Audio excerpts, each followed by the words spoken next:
we go. Welcome back to episode 35 of UnHammered, you beautiful humans. Another week. We've made it. Well, I know I have. And welcome back to episode 35 of UnHammered with your host, Brantt Myhres. Again, I hope that you all had a beautiful week, beautiful 7 days, and things in your life are going smooth, or as smooth as can be.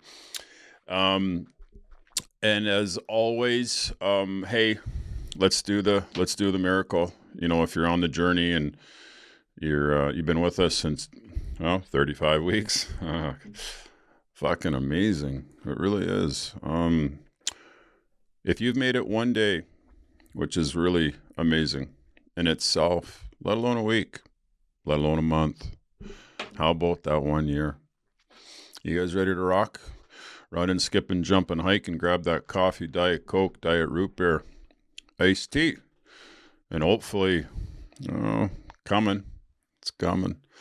Cheers, everybody. Bang. It's a little fucking hot. Ooh, a little hot. That's good. That's good because I feel hot today. I feel like I'm in a hot mood. And why is that? I don't know. I'm trying to think. I'm in a hot mood today. I woke up okay. And it was a little bit early today. And Buds was in the other room, and I always look forward to going and waking him up, my son. And but anyways, I opened up the blinds this morning, and I was staring outside for a little bit, and then I got on my knees, and what did I do? Well, we talked about it last week, didn't we? You guys do a gratitude list. Maybe we'll chat about that after we give some acknowledgements on the show here. First off, congratulations to the new President of the United States, Donald Trump, for getting inaugurated. You know what, guys? After the way that whole fucking COVID thing went down, and it really messed me up, man, mentally. The news. I haven't watched the news. I haven't watched any mainstream media in 3 years. Yeah, it's fucking toxic. I don't believe a word they say. Number one. And when it comes to politicians and people in power, I haven't really paid attention. I just sort of been doing my own thing and focusing on this podcast and my son and how everything else is going. But yeah, congrats to him. It sounds like he's putting in, I think right off the bat, some executive orders that a lot of people sort of resonate with, and that's good. And so congrats to Donald. And congrats to Matthew P. I think last week we were mentioning that he had 48 days, I believe, right? So he's got 55. Right on, bud. And then there's an old friend of mine, Rob, if you're listening, Rob McKenzie, who owns a bar called Chiefs in Sylvan Lake, Alberta. And that place, if anybody's read the book, there's a fucking whole chapter on Sylvan Lake. Rob's seen a few of those parties. And back then, Rob wasn't really I didn't look at Rob as like a problem drinker or anything. He didn't do any drugs either. I'm like, what's with this fucking Indian? I don't know many Indians that don't drink. I mean, I'm an Indian. I've got Indian blood in me, big time, Métis. And so does Rob. And Rob would come over and have a few beers, and I'd always be wanting to get him to drink more so he get drunk like me, like the alky that I am and I was. Anyways, I got a message from Rob. He says he watches the show every Sunday, and Rob has 2 years of sobriety. Wow. Amazing. Keep going, buddy. And it was really touched my heart to hear that. And somebody else that has some sobriety that I've written about, and she's got the same blood running through her bones as I do. It's my sister Cher, and her last name was Myhres till Donovan took it over. Now it's Soretsky. Sort of cool. Sort of reminds me of Gretzky. Gretzky. Always liked that name.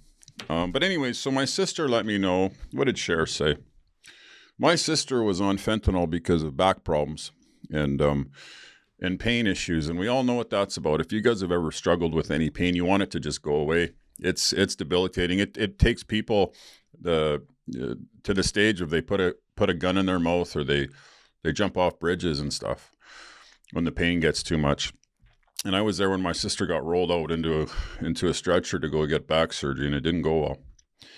And anyways, my sister was, they prescribed fentanyl for her, and it worked, it worked. And I think slowly but surely, especially a drug as powerful as that, it starts to trick the brain, it tricks the brain. And my sister was on it for probably longer than anybody expected. Not anybody, probably longer than she expected. And my sister now just sent me a message that as of June 29th of this year, my sister will have 5 years off of fentanyl. And wow, congratulations, Cher. I know I'm proud of you for that, and I'm sure everybody else listening is too. That's a fucking beast to get off of. A beast. I had my panic attacks, and I went on this stuff called Ativan. You know that little white pill? It's really tiny.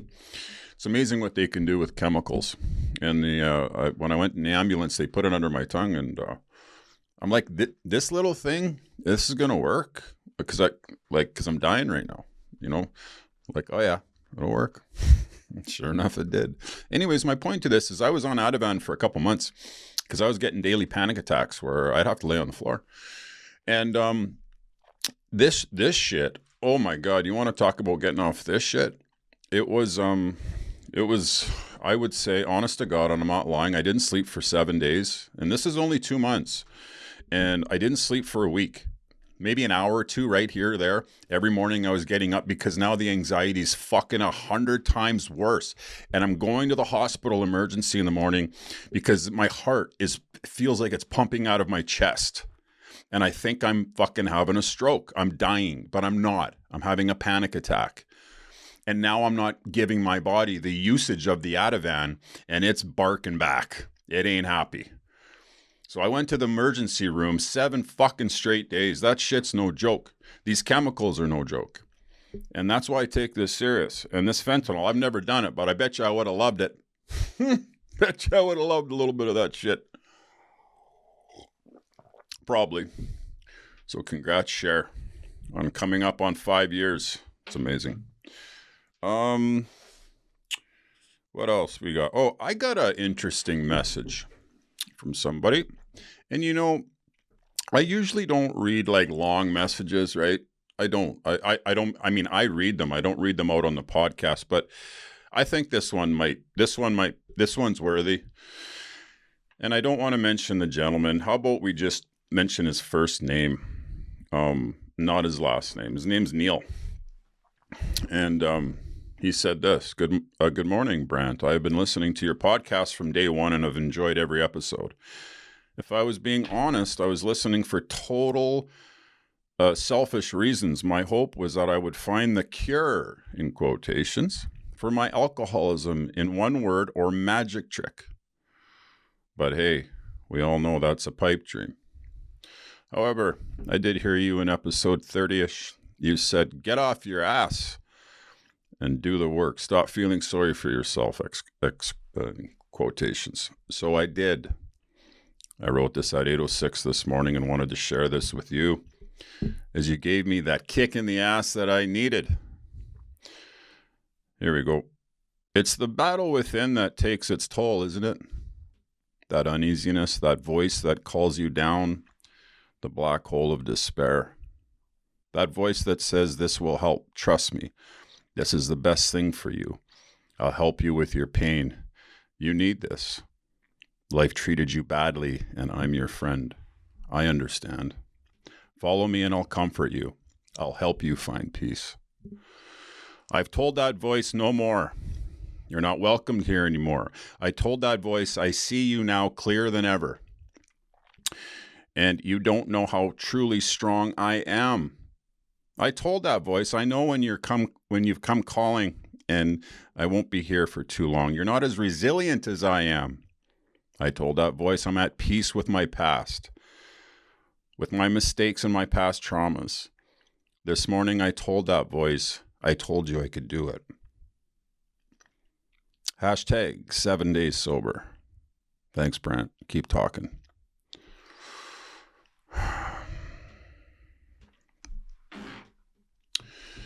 Yeah, the voice, hey?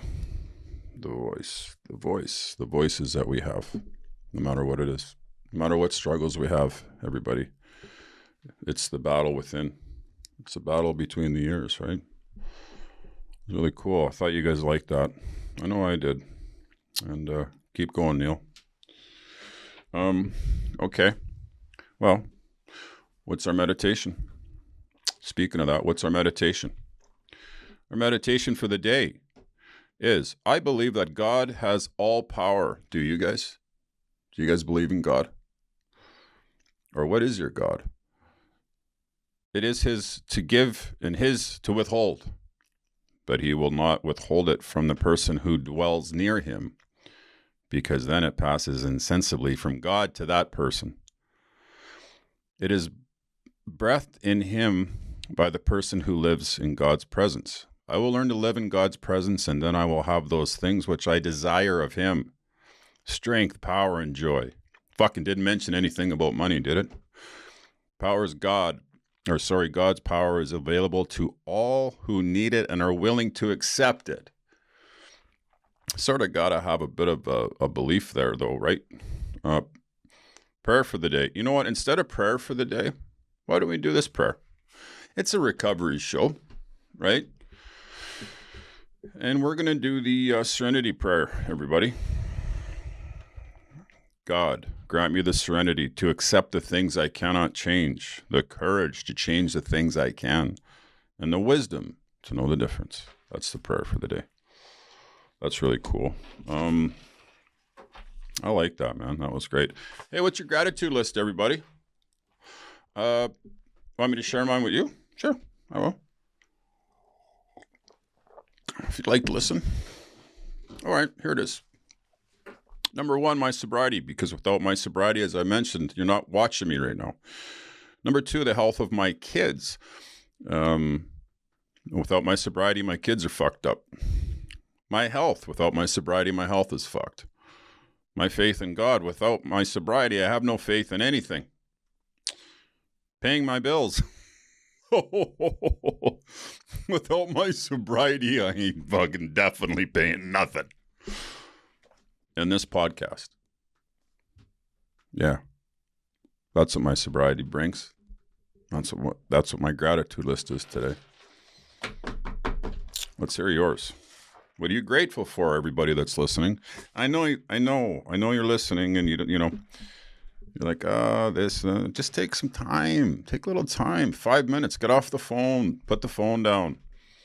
Nothing's that important. There's a few things that are, like we're going to talk about right now. Okay. This is an interesting, this isn't interesting. So we're going to talk about a special boy, and his name's Hudson Peddler. And I got a message from somebody, and I got a picture sent about this boy, this young boy, and he had a prosthetic leg, and he had the Spittin' Chicklets logo on it, and that's his favorite show. And I said, "Who is this? And what's his mother's phone number?" So I know Paul Bissonnette and I know Ryan Whitney that run Spittin' Chicklets, and they're both amazing humans. And so I send a message out to Ryan, and I send a message out to Biz. And I said, "Hey man, can you guys send this kid like a care package or something?" And they're Biz within a minute goes, "Myhres, I'll be in Edmonton tomorrow doing a signing at Skechers. Bring him to the hotel." And I'm like, okay. So I called the mother. I've never met them before.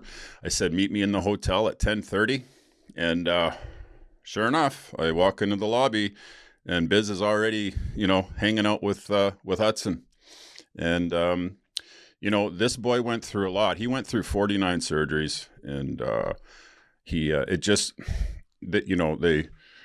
those types of stories really just warmed my heart. When we sat and had breakfast with him and his mother, and you saw the courage in his face, right? And the strength that kid had to keep going at 8 years old to have something tragic like that happen. But that didn't stop Hudson. That didn't stop Hudson. Hudson skates. Hudson has a special skate for that Spit and Chicklets prosthetic leg. And Bauer made him a special glove that he can fit his hand into. And that kid's got more fight in him than anybody that I know.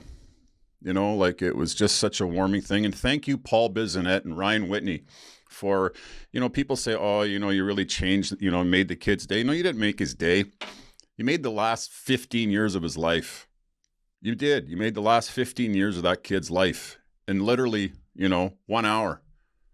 So thank you, Spit and Chicklets, and thank you, Biz and Whit, for doing that for Hudson. I mean, it was just a really, and that's what, you know, that's what we get. It ain't about the money. It ain't about money. It ain't about nothing. It's about, you know, recognizing that we're fortunate to do what we do. You know, and some people are dealt, you know, a certain deck of cards, certain hand that, you know, they got to deal with really, like, real tragedy, you know. And so anyways, Hudson, shout out to you and to your mom and to your father. And I want to come watch you play hockey, buddy. I want to be your biggest fan and cheer you on when you go play hockey. I'll tell you that right now. Let's cheers to Hudson. And cheers to Spit and Chicklets. Best hockey podcast going. Right on, Biz. Right on, Whit. Hey. Hopefully you're not sleeping. Am I boring you? Of course I'm not. I'm not boring. I used to be. Used to sit around and do coke, talk about fuck all for hours. Well, at least I'm talking about something now. Okay, you guys ready? Bang. Where are we at? A vision for you, right? Page what? 150, 152. Okay. All right. Thus we ended it with, thus we find the fellowship, and so will you. How is that to come about, you ask? Where am I to find these people? They're talking about NA and AA and recovery people. You're going to meet these new friends in your own community. Near you, alcoholics and addicts are dying helplessly like people in a sinking ship. Would you help somebody in a sinking ship? Would you? I would. If you live in a large place, there are hundreds, thousands, high and low, rich and poor. There are future fellows of Alcoholics Anonymous and Narcotics Anonymous. Among them, you will make lifelong friends, and you will be bound to them with new and wonderful ties. For you will escape disaster together, and you will commence shoulder to shoulder your common journey. Then you will know what it means to give yourself to others, to survive and rediscover life. You will learn the meaning of love thy neighbor as thyself. It may seem incredible that these men and women are to become happy, respected, and useful once more. Isn't that true? Like, oh my God. I just remember, you know, right before I got sober, I had a smile on, and, you know, you try to like cheers people and give them hugs and talk about future plans and all that. And then you're digging in your pocket if you got enough fucking gas money. And you're just kidding yourself the whole way until you stop and you surrender. And you surrender to win. And you give up, you know. Anyway, so how can they rise out of such misery, bad reputation, and hopelessness? Question mark. The practical answer is that since these things have happened among us, they can happen with you. Should you wish them above all else and be willing to make use of our experience, we are sure they will come.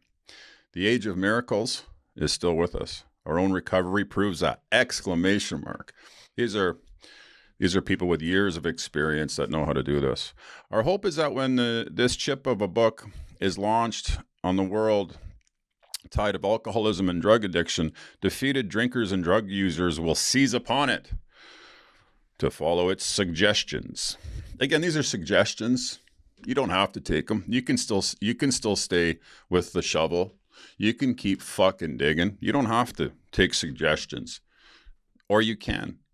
Or you can, and your life will change and it will get better. Slowly but surely it will. Many we are sure will rise to their feet and march on. They will approach still other sick ones in fellowship of Alcoholics and Anonymous and Narcotics Anonymous may spring up in each city and hamlet, havens for those who must find a way out. In the chapter, Working with Others, you gathered an idea of how we approached and aid others to health. Suppose now that through you several families have adopted this way of life, you will want to know more of how to proceed from that point, period. Perhaps the best way of treating you to a glimpse of your future will be to describe the growth of the fellowship among us. Here is a brief account, and that's just a story. But anyways, yeah, vision for you, man. This is such a... Do you guys read this at all? Have you guys read this book? I think I shared with you guys that I've read 2 books in my life. One's behind me. Sort of had to read Painkiller. And then there's this one. I read that one front to back. And I used a highlighter on things that I related to that basically you could just put my name above the paragraph. And boy, there was a lot of yellow in that book.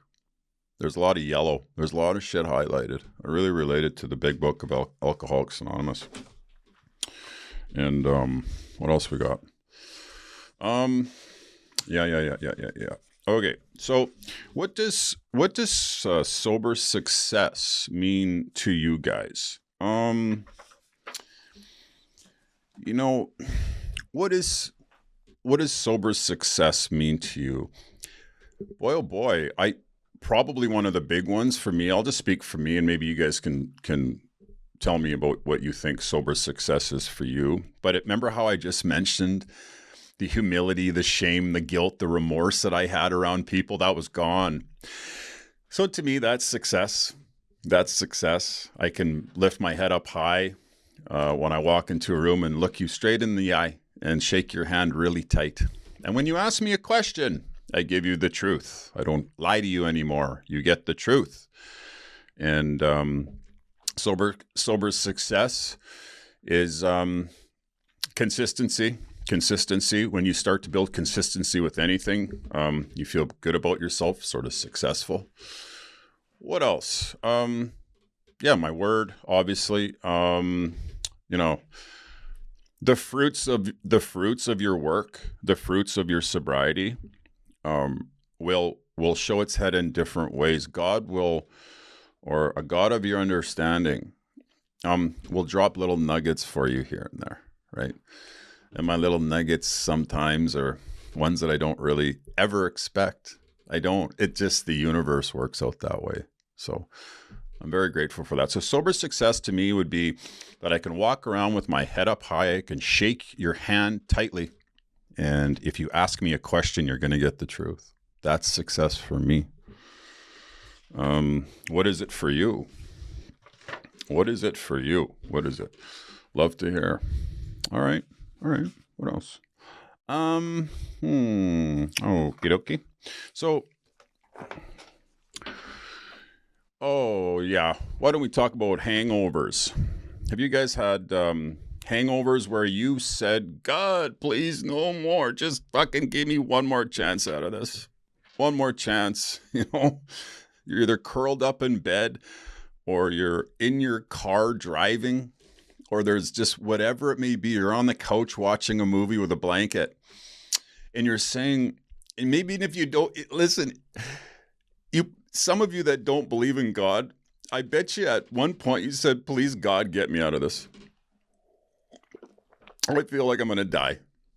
And boy, oh boy, the times for me that would be the worst for hangovers would be the booze was bad. The booze was bad, but I was giddy. I was happy. I wanted to go to McDonald's before practice and get breakfast burritos, but you throw in the fucking blow, I ain't eating and I ain't sleeping. I ain't thinking about breakfast burritos. Those are the worst. No sleep, sweating bullets. You got a girl, you don't even know her name. You're trying to wake her up. You're going, hey, I want to say your name. I don't know what it is. Excuse me. Can you wake up? I got to go skate. And I'm scraping the plate for the last bit of powder of that Coke just to get a little bit of high before I got to get in my car and drive to practice. Yeah, man, those hangovers were horrible. And then you get to practice and you pretend you're going to go take a shit and you go right into the toilet and you fucking puke. You make yourself puke to feel better, right? And then you go sit down and you're not making eye contact with anybody. Your heart's still racing because you just did a line of blow about fucking, 40 minutes before that. And then a couple of your teammates see how rough a shape you're in. They go, Myhres, you ain't skating today. No, bud. I go, boys, I got to get out there, man. They think I'm sober, Yeah, but mine's like, you reek like alcohol. Your eyes look terrible and you're shaking. I don't care, you guys. I got to get out. I got to go skate. Okay, mine's just go out quickly and say, pull the muscle or a back muscle or something like that and get the fuck off. So now it's probably noon, 11 o'clock in the morning. And take my gear off, get the trainer to work on me because I've lied. And then I go to liquor store right after that. So now we're at about 1 o'clock. I'm grabbing a case of beer to head home. Not pretty. Grab the case of beer. Drink probably 10 of them. So now what is it? 3 o'clock p.m. Pass out until the next morning. That's a fucking bad hangover. That's a bad one.